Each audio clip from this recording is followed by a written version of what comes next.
Good luck, and let's play Guess This Famous Building! Hi everyone, I'm Jaya. And I'm Allie, and we are from MG Architects. And today we're playing Guess This Famous Building! Here's how it works. We're going to give you 10 rapid fun facts about a building. And then you're going to have to drop your guesses in the comment about what building you think we're talking about. Alright, let's go. This building is in Kuala Lumpur, Malaysia. It was designed by famous architect Caesar Petty, who took inspiration from Islamic art. At 1,483 feet tall, it holds the record as the tallest twin towers in the world. The floor plan is based on interlocking squares with circles, which symbolizes harmony in Islamic culture. This building has over 32,000 windows, which takes over 2 months to clean. Yikes. At 558 feet tall, it has the highest 2-story sky bridge in the world.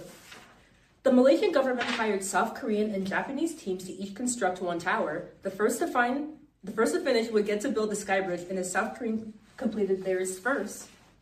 Tower 1 is occupied by its owner, while Tower 2 is rented out to various international companies. It has been featured in multiple films, including Independence Day 2, where the towers were dropped on the London Bridge by aliens. In 2009, a professional climber scaled the top of Tower 2 using his bare hands without any equipment. It took him less than 2 hours.